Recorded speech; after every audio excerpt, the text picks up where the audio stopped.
IELTS 16. Published by Cambridge University Press and Cambridge Assessment English 2021. This recording is copyright. Test 1. This is the IELTS listening test. You will hear a number of different recordings and you will have to answer questions on what you hear. There will be time for you to read the instructions and questions, and you will have a chance to check your work. All the recordings will be played once only. The test is in 4 parts. At the end of the test, you will be given 10 minutes to transfer your answers to the answer sheet. Now turn to Part 1.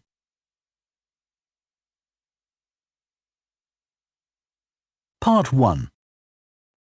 You will hear a man phoning to find out about some children's engineering workshops. First, you have some time to look at questions 1 to 3.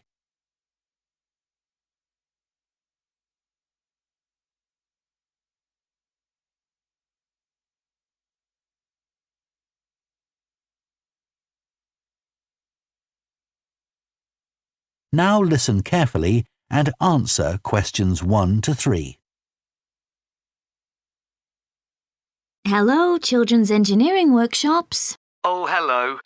I wanted some information about the workshops in the school holidays. Sure. I have 2 daughters who are interested. The younger one's Lydia. She's 4. Do you take children as young as that? Yes, our tiny engineers workshop is for 4 to 5-year-olds. What sorts of activities do they do? All sorts. For example, they work together to design a special cover that goes round an egg, so that when it's inside, they can drop it from a height and it doesn't break. Well, sometimes it does break, but that's part of the fun. Right. And Lydia loves building things. Is there any opportunity for her to do that? Well, they have a competition to see who can make the highest tower. You'd be amazed how high they can go. Right. But they're learning all the time as well as having fun. For example, one thing they do is to design and build a car that's attached to a balloon, and the force of the air in that actually powers the car and makes it move along. They go really fast too. Okay, well, all this sounds perfect.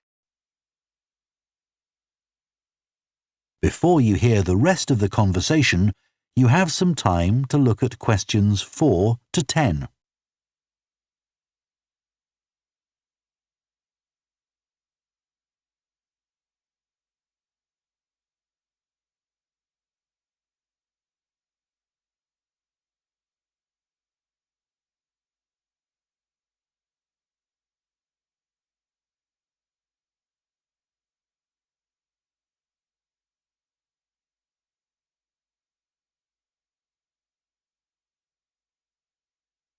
Now listen and answer questions 4 to 10. Now, Carly, that's my older daughter, has just had her 7th birthday. So presumably she'd be in a different group. Yes, she'd be in the junior engineers. That's for children from 6 to 8. And do they do the same sorts of activities? Some are the same, but a bit more advanced.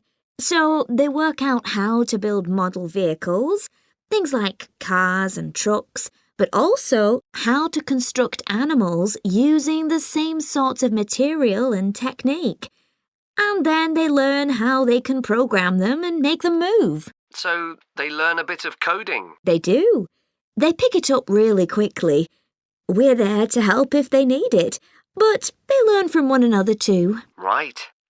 And do they have competitions too? Yes. With the junior engineers, it's to use recycled materials like card and wood to build a bridge. And the longest one gets a prize. That sounds fun. I wouldn't mind doing that myself. Then they have something a bit different, which is to think up an idea for a 5-minute movie and then film it, using special animation software. You'd be amazed what they come up with. And of course, that's something they can put on their phone and take home to show all their friends. Exactly. And then they also build a robot in the shape of a human, and they decorate it and program it so that it can move its arms and legs. Perfect. So, is it the same price as the tiny engineers? It's just a bit more, £50 for the 5 weeks. And are the classes on a Monday too? They used to be, but we found it didn't give our staff enough time to clear up after the first workshop, so we moved them to Wednesdays. The classes are held in the morning from 10 to 11. OK. That's better for me, actually. And what about the location? Where exactly are the workshops held? They're in Building 10A. There's a big sign on the door. You can't miss it. And that's in Fradston Industrial Estate. Sorry? Fradston. That's Fradston.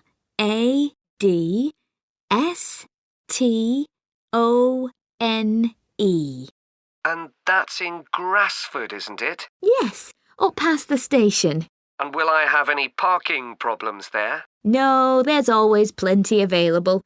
So, would you like to enrol Lydia and Carly now? OK. So, can I have your full name? That is the end of Part 1. You now have half a minute to check your answers to Part 1.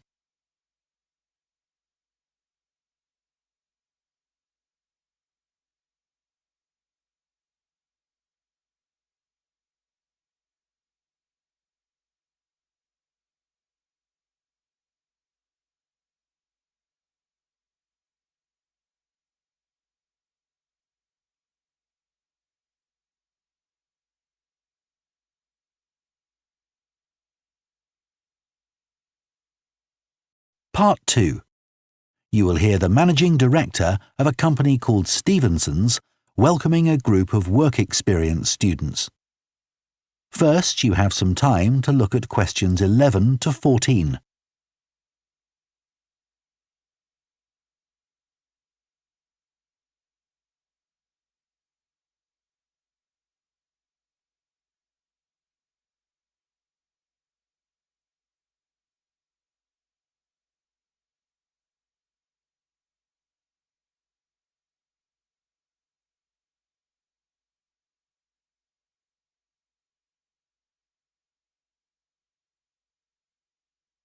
Now listen carefully and answer questions 11 to 14.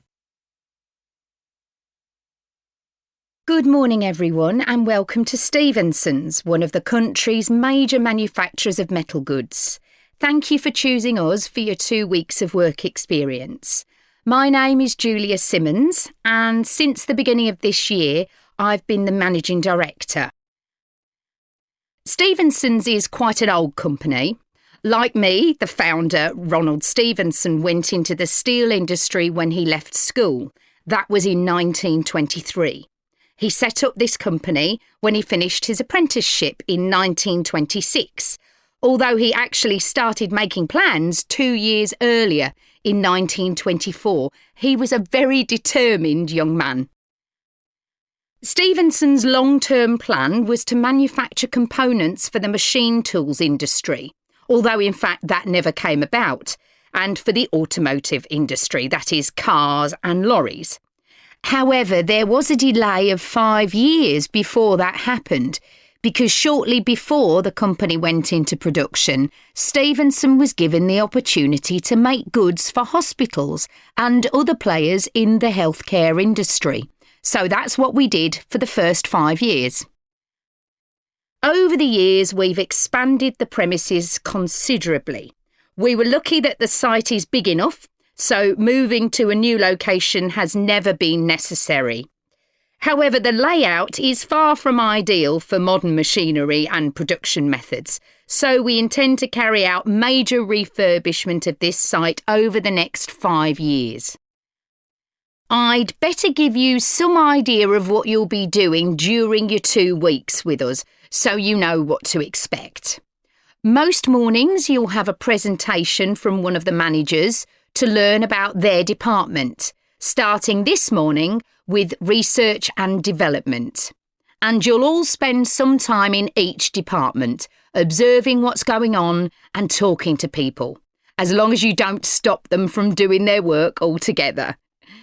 In the past, a teacher from your school has come in at the end of each week to find out how the group were getting on, but your school isn't able to arrange that this year. Before you hear the rest of the talk, you have some time to look at questions 15 to 20.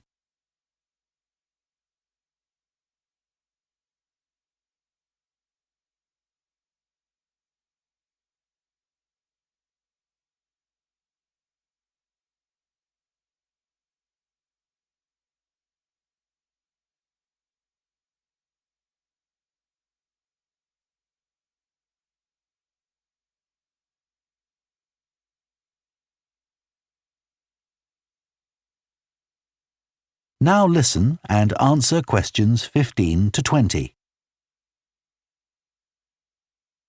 OK, now I'll briefly help you to orientate yourselves around the site.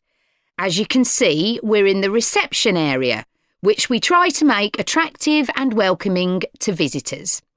There's a corridor running left from here, and if you go along that, the door facing you at the end is the entrance to the coffee room.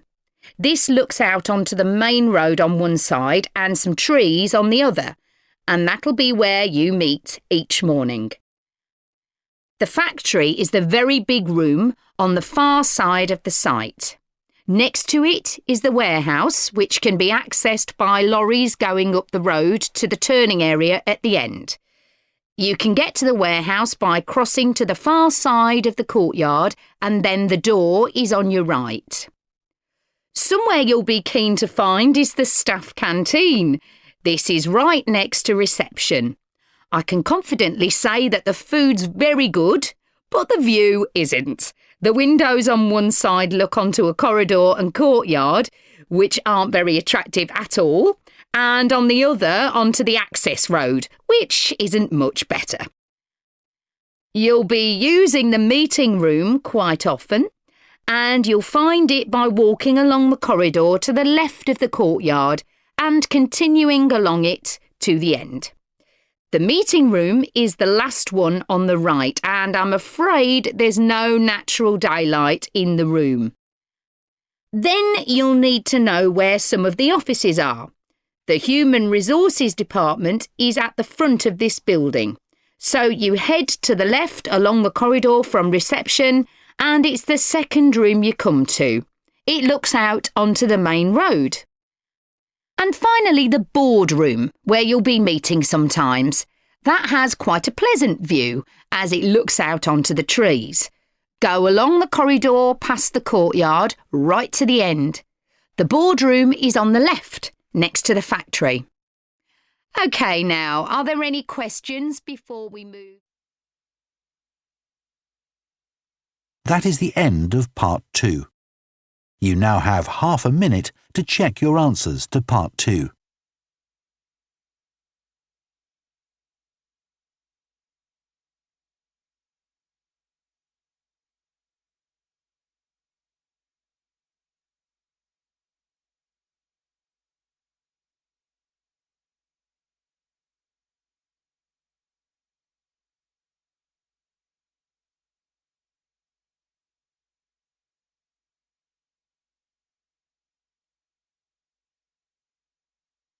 Part 3. You will hear two students called Jess and Tom discussing their art projects. First, you have some time to look at questions 21 to 24.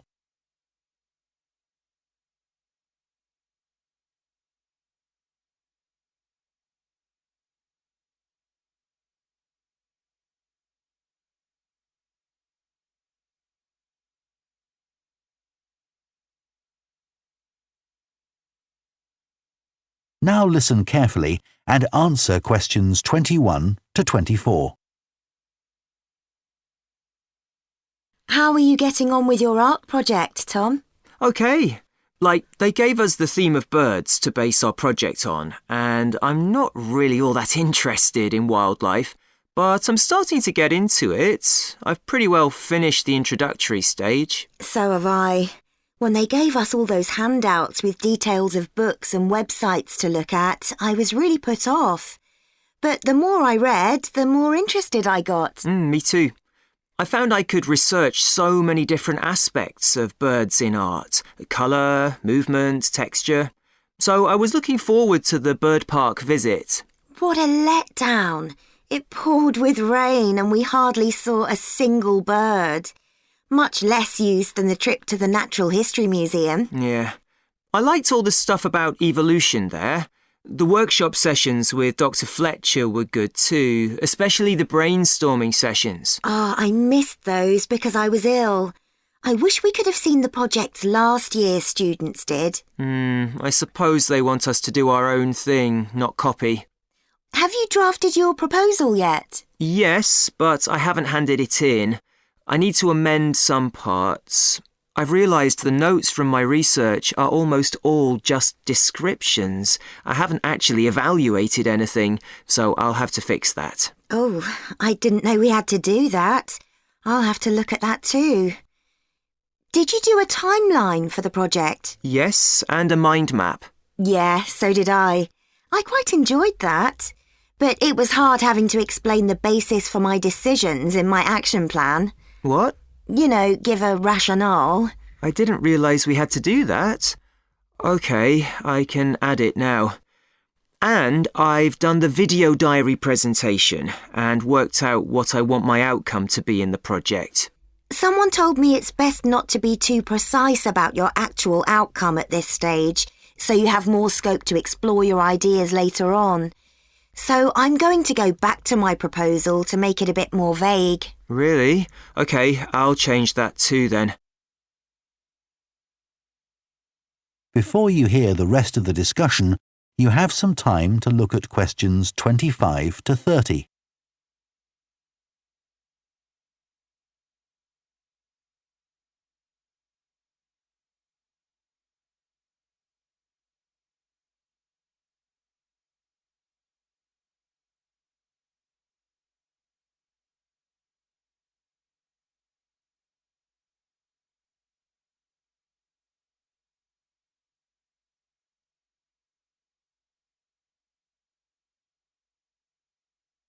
Now listen and answer questions 25 to 30.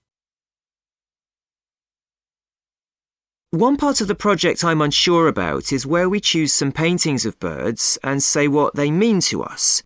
Like, I chose a painting of a falcon by Landseer. I like it because the bird's standing there with his head turned to one side, but he seems to be staring straight at you. But I can't just say it's a bit scary, can I? You could talk about the possible danger suggested by the bird's look. Oh, OK. There's a picture of a fish hawk by Audubon I like. It's swooping over the water with a fish in its talons and with great black wings which take up most of the picture.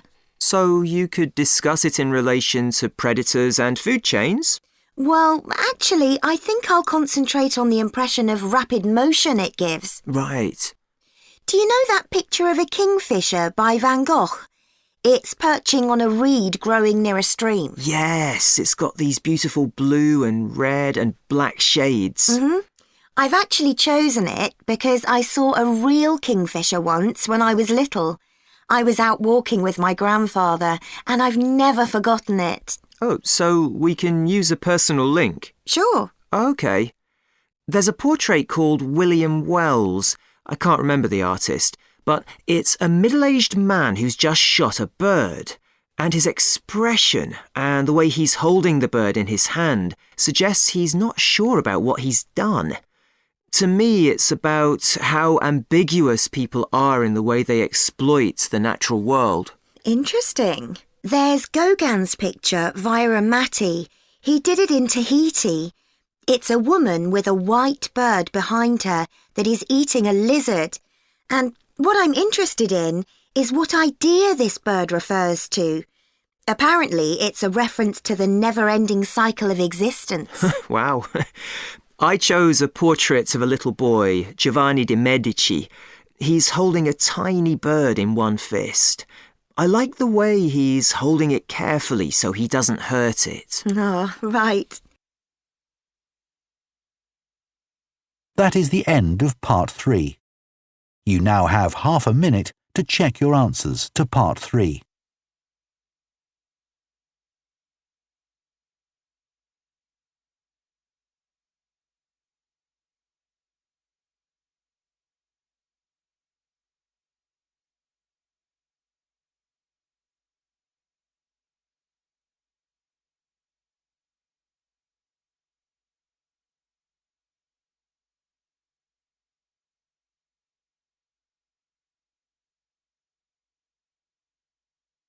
Part 4. You will hear a professor of philosophy giving a talk on the ancient philosophy of Stoicism. First, you have some time to look at questions 31 to 40.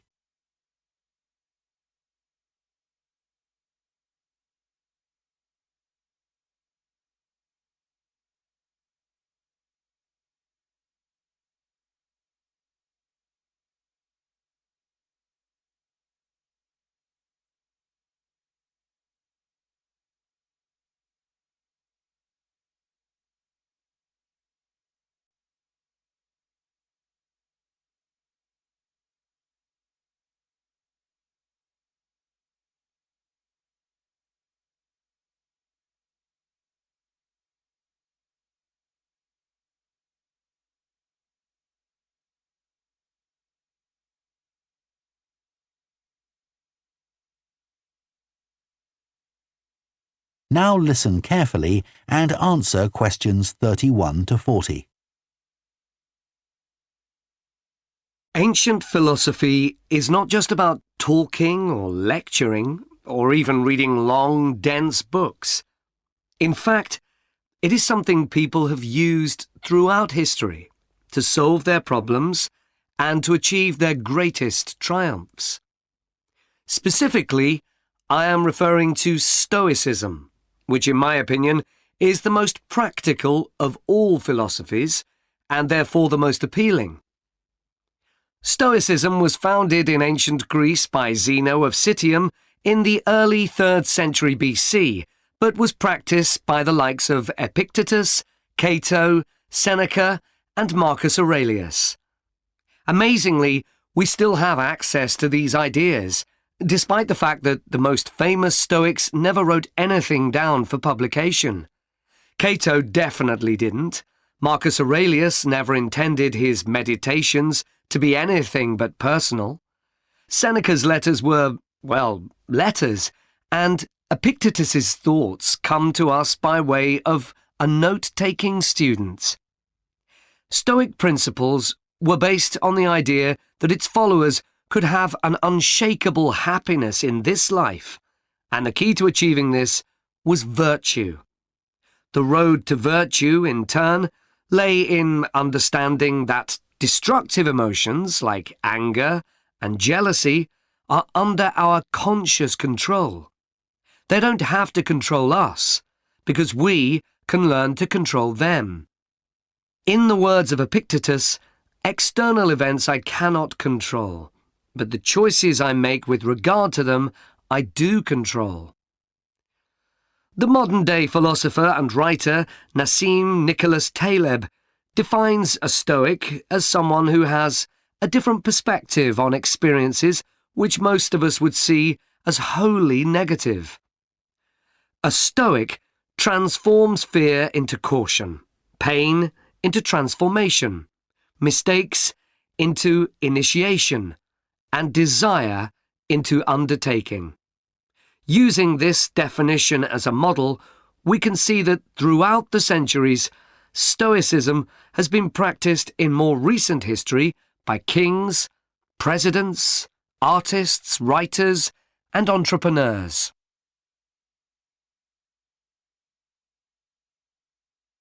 The founding fathers of the United States were inspired by the philosophy. George Washington was introduced to Stoicism by his neighbours at age 17, and later put on a play based on the life of Cato to inspire his men. Thomas Jefferson kept a copy of Seneca beside his bed. Writers and artists have also been inspired by the Stoics.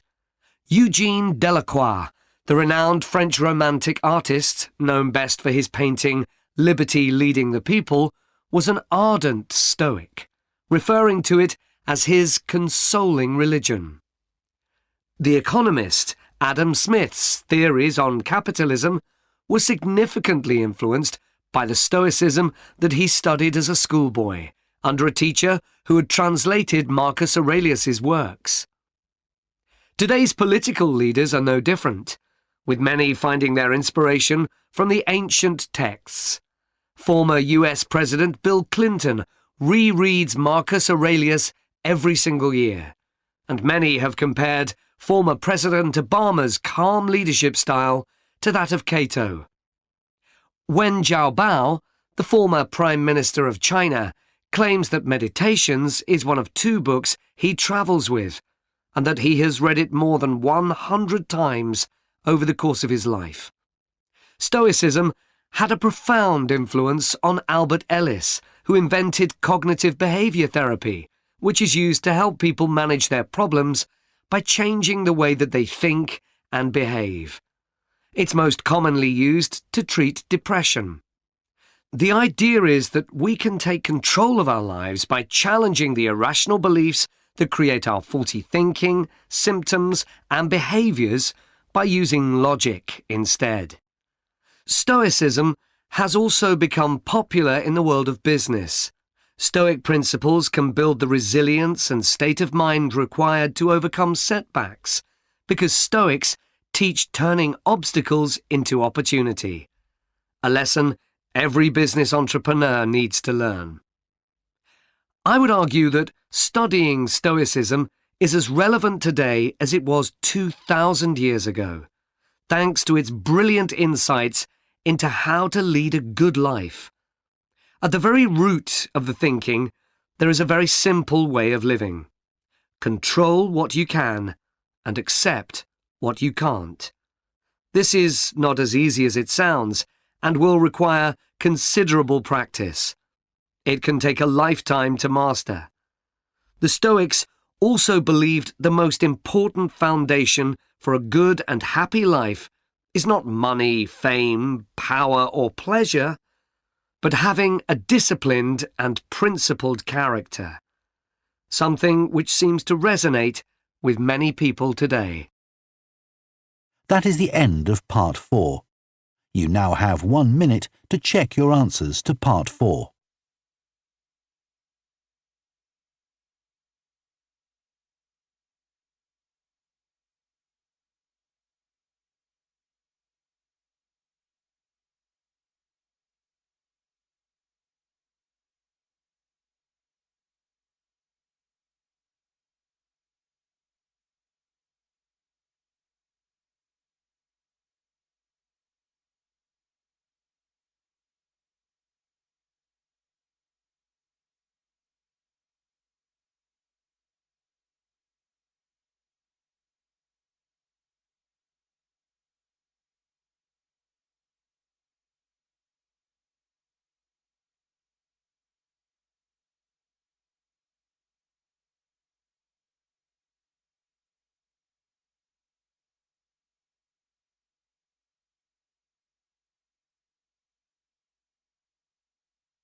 That is the end of the listening test.